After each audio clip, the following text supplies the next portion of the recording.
Здравствуйте, дорогие друзья! Hello, Mr. Cremona. Сегодня мы проведем небольшое интервью с учителем. Хотя, знаете, я предоставлю нашему гостю возможность представиться самому. Hi, Mr. Cremona, once more. Once again, sorry. Introduce yourself, please, for our viewers. I am Luis Carmona. I teach U.S. history here at Homer Hanna High School in Brownsville, Texas. And I've been teaching here for 4 years now.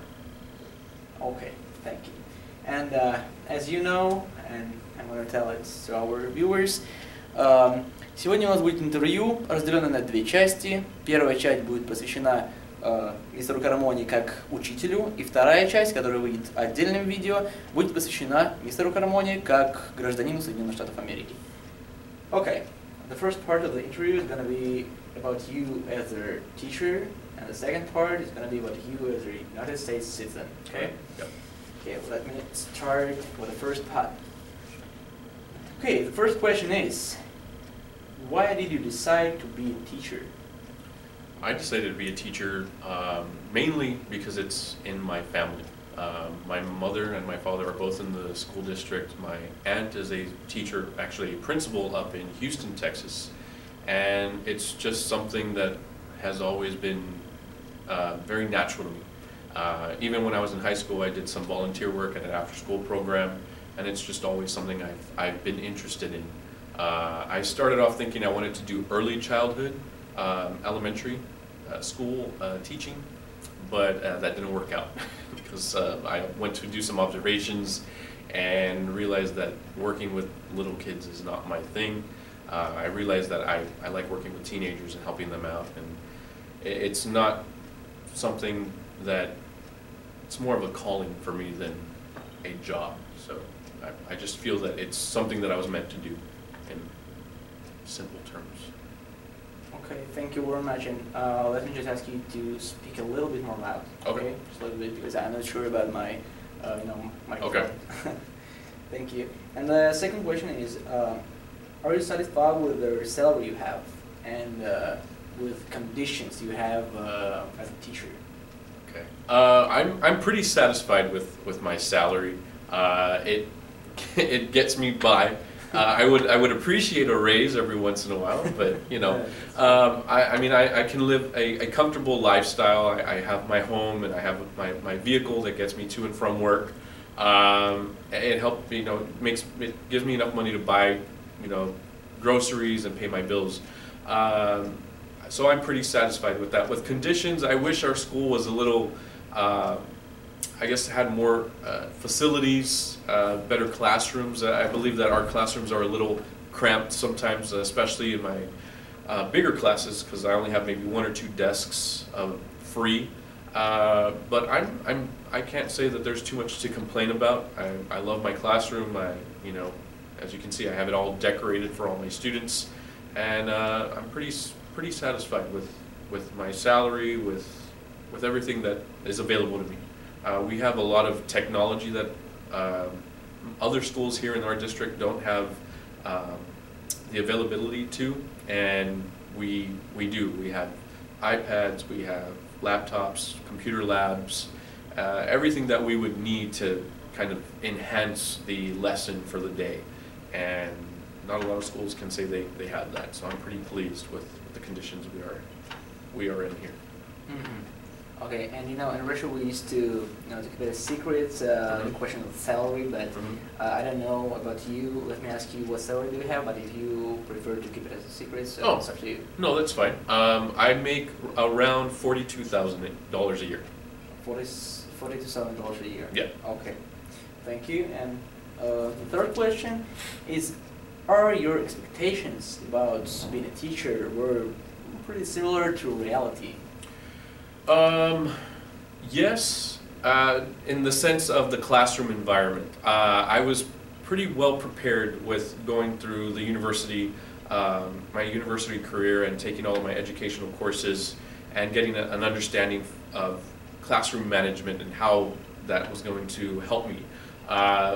The other stuff, the paperwork and those little things, the little details that they don't teach you in your university courses, you know, having to deal with modifications for students who have special needs.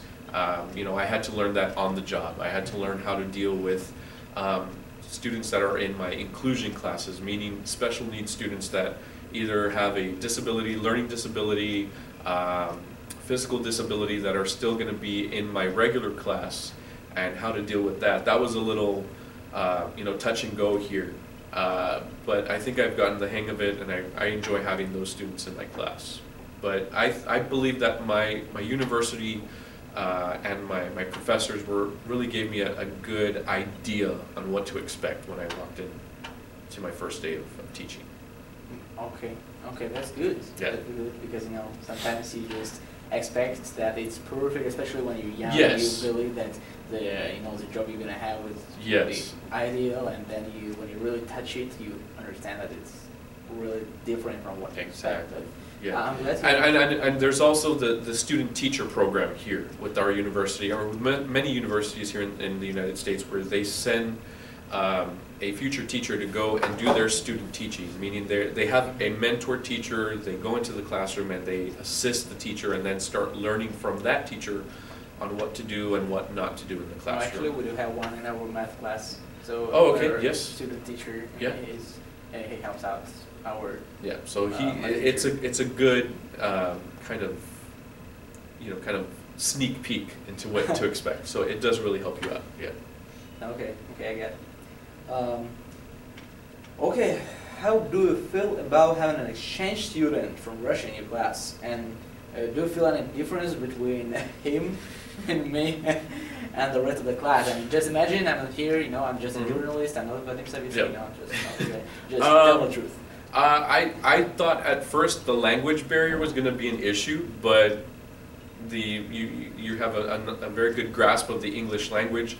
I just treat all my students the same, because I have students that are coming in from Mexico for the first time that still are struggling with the English languages as well. So I kind of didn't really see a big difference. I enjoy the fact that I have a new kind of a new culture that I can ask questions about, because I'm a very curious person. I like to always be, you know, watching. Actually, sometimes, you know, during the lessons, during the class, Exactly. just you know some things about Russia, and I can, you know, say something that you don't know. Yeah. That's where, you know, special details. Exactly, yeah, and that's what I really liked. Because not only do I have a Russian foreign exchange student, but I also have a French foreign exchange student. Oh yeah, that's true. In my Florida, yes, Florida, in my in my third period class. So I'm able to ask her questions too about France, and you know, kind of ask, you know, questions like current events. You know, how's the economy in France or in Russia, and you can give me an insight into that.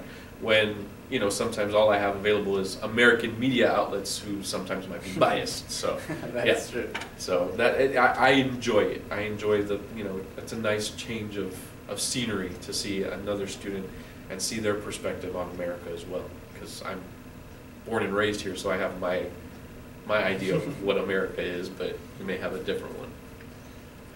Okay, that's good. Okay, and the last question of the first part of our interview is: do you think the teacher is a job or a duty, and why?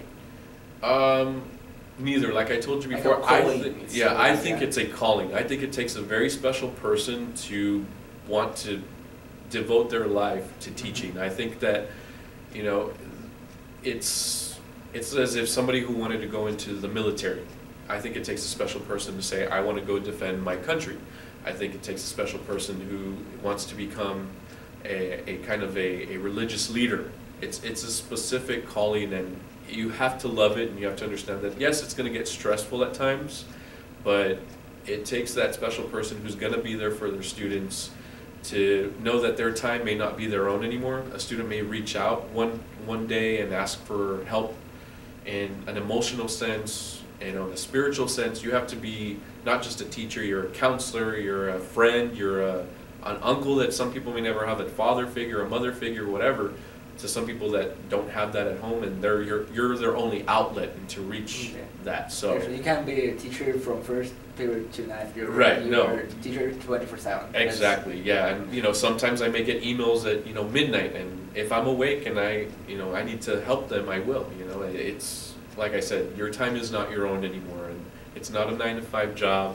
You know, you're working year-round, even though they think that you have 3 months off here in America for, you know, summer vacation. It's not the case. In some ways, like being a president of the United States, right? It just Yeah. you have no time. You know, You're getting like new always- documents every yeah. morning, and you've got to figure out the strategy that you're going to go by. And every class is different. Some classes need more attention on a certain topic. Some are just need attention in, you know, maybe, you know, writing or, you know, whatever. Every class is different. Even though I'm teaching the same, you know, idea or topic that day, it's always going to be different. It may involve maybe talking about Russia or talking about a different country to get someone to understand the topic of that day. But like I said, I believe it's a calling. I believe it takes a special person to really want to be in the education field, because it doesn't pay as, you know, glamorous as, you know, doctors or lawyers. But, you know, when I see my students graduate, you know, that's the greatest feeling in the world. I can't imagine. When I see them, I saw my first year students graduate this past summer, or this past May, and, you know, having them come up to me and give me a hug and say they were going to miss me, and, you know, that I inspired them for something or other, you know, that's what pays off in the end. That's the reward right there. So that's what it takes. I just picture, like, you know, I told you I'm going to be a teacher, and I'm not planning to be a teacher, but I think that I probably will be, you know, maybe not in school, but in some, you know, private language centers and all like that. And I just picture how, you know, I'm standing in front of my students, and I just know that these guys are graduating, and I know that I spent with them that's 11 years or some other. And you know, this year for me was very different because they moved me up a grade level. Last year I taught sophomore year, I taught world history, and now they moved me up to the junior level. So I have a lot of students from last year, so I'm even more connected and more involved with them because I already know them. I've already known them for a year, so now they have me for 2 years, to the point where some of them are asking me to move to the senior level so they can have me next year. I don't think that's going to happen, but, you know, you never know. So, you know, it is, like I said, a calling. I don't think it, you know, maybe close to a duty, you know, it's something that you must do, or you feel that you have an obligation to do, and, you know, it pays off in the end, in my opinion. Okay, it's a nice place to stop with the first part of the interview. Thank you. And let me tell a few words in Russian. Окей, друзья, на этом мы заканчиваем первую часть интервью о мистере Кармоне как в качестве учителя.